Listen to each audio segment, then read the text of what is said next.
మన ఇళ్లలో మన అమ్మలు, అమ్మమ్మలు, బామ్మలు వంట చేస్తే భలే కమ్మటి వాసన, మంచి రుచి ఉంటుంది. బామ్మ చేతి వంట అంటారు. అందుకు వారి అనుభవం కూడా ఎంతో తోడ్పడుతుంది. అంతేకాకుండా కొన్ని పదార్థాలు కూడా ఉంటాయి. అందులో ముఖ్యమైనది ఇంగువ. ఇంగువ ప్రధాన పాత్ర వహిస్తుందని చెప్పొచ్చు.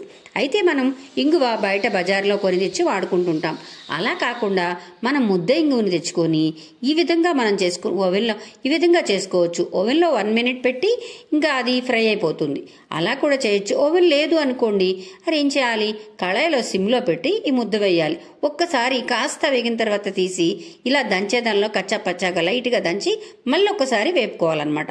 ఇలా 1 మినిట్ ఎక్కువేం అక్కర్లేదు. ఇలా వేగిన దాన్ని ఒక పళ్ళెంలో చిన్న ప్లేట్లో వేసేసుకొని చల్లారనివ్వండి. బాగా చల్లారనిచ్చేయండి. చల్లారకపోతే మెత్తగా ఉంటుంది, అది మిక్సీ కాదు.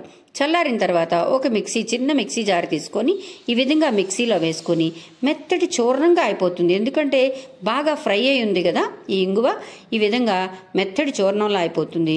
అప్పుడు దీనికి ఏం చేయాలంటే ఆశాంతం అలా వాడేయకూడదు. దానికి మన ఇంట్లోనే తయారు చేసుకున్న గోధుమ పిండి ఉంటుంది కదా, ఒక 5 స్పూన్లు వేసి మళ్ళీ మెత్తగా మిక్సీ చేసేయండి. ఇంకంతే, మీ ఇంగువ తయారైపోయింది. ఇంగువ మనం వాడుకోవచ్చండి కూరల్లో, పులుసుల్లో.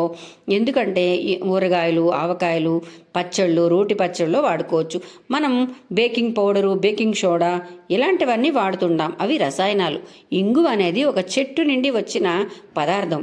దీన్ని తప్పకుండా వాడుకోవాలి. ఎన్నో విధమైన ఆరోగ్యకరమైన విషయాలు కూడా ఉన్నాయి ఈ ఇంగువలో. సో మీరు కూడా ఈ విధంగా తయారు చేసుకొని చక్కటి ఇంగువ, మరి కల్తీ లేని ఇంగువని మన ఇంట్లో వాడి మన వంటలన్నీ రుచికరంగా చేసుకోవచ్చు. వంట అనేది నాలుకకు మాత్రమే సంబంధించినది కాదండోయ్, మరి సువాసనకి కూడా సంబంధించినది. సువాసన మనసుని రంజింపచేస్తుంది అన్నమాట. అందువల్లనే మన వంటలు సువాసన భరితమైన రుచికరమైన వంటలు. మరి కూడా ట్రై చేస్తారా?